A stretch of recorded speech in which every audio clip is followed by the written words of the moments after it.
Live update big pass வந்து யார் யார்கிட்ட எத்தனை முயல் இருக்குது அப்படிங்கிற மாதிரி கேட்குறாரு. அது முத்துக்குமரன் டீம் வந்து ஒரே ஒரு முயல் தான் இருக்குது. அது 2 முயல் வச்சுருந்தாங்க. அதில் ஒரு முயல் வந்து கண்ணு மூக்கு வாயெல்லாம் பிஞ்சு கிடச்சி, அதனால் ஒரே ஒரு முயல் தான் இருக்குது அப்படின்னு சொல்லி ஒரு முயலை வந்து காட்டுறாங்க. இன்னொரு பக்கம் வந்து ஜெஃப்ரி டீம் வந்து ஒரு முயல் வந்து உருப்படியாக இல்லை, காது கை மூக்கு எல்லாத்தையும் வந்து ஆளுக்கு வந்து பிச்சுட்டு கடைசியில் ஒரு நடு பிண்டை மட்டும் இருந்துச்சு, அரை முயல் மட்டும் இருந்துச்சு. இன்னொரு பக்கம் வந்து பார்த்தீங்கன்னா ஜாக்லின்ட்ட 4 முயல் இருக்குங்க. 4 முயல் அப்படியே இருக்குது. இந்த படத்தை பாருங்கள்.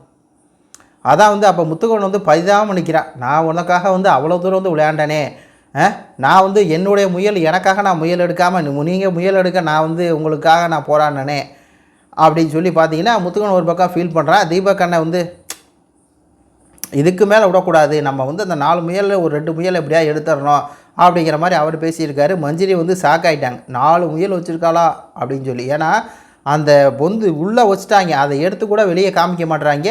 கடைசியில் பிக் பாஸ் வந்து எத்தனை முயல் வச்சுருங்கன்னு கேட்கும்போது கூட இல்லை பிக் பாஸ் வந்து கேட்டாரா, அப்போ நம்ம காட்டணுமா, கிடையாது அப்படிங்கிற மாதிரி சொல்லிகிட்டு இருக்குது. கடைசியில் பிக் பாஸ் வந்து சொல்லிடுறாரு, ஜெஃப்ரி டீம் வந்து உங்கள்கிட்ட முயல் வந்து கம்மியாக இருக்குது, அவங்க 2 பேர்த்துக்கு தான் அதிகமாக இருக்குது, அதனால் நீங்கள் இந்த போட்டியை விட்டு வெளியேறுகிறீர்கள் அப்படிங்கிற மாதிரி பிக் பாஸ் வந்து அறிவிச்சிட்டாரு. இந்த இடத்துல பரிதாபமாக ஒரு டீம் இருக்குது, அந்த டீம் தான் வந்து முத்துக்குமரன் டீமு. இதில் நல்ல ஒரு ரகசிய திட்டம் போட்டு ஏமாத்துனது யார் அப்படின்னா நம்ம ஜாக்லின் தான். ஜாக்லினோட திட்டங்களே ரகசிய திட்டங்கள் அப்படிங்கிற மாதிரி இருக்குது. பார்க்கலாம், பார்த்துட்டா லைவை பார்த்துட்டு அப்டேட் பண்ணுறேன். கருத்துக்களை சொல்லுங்கள். நன்றி, வணக்கம்.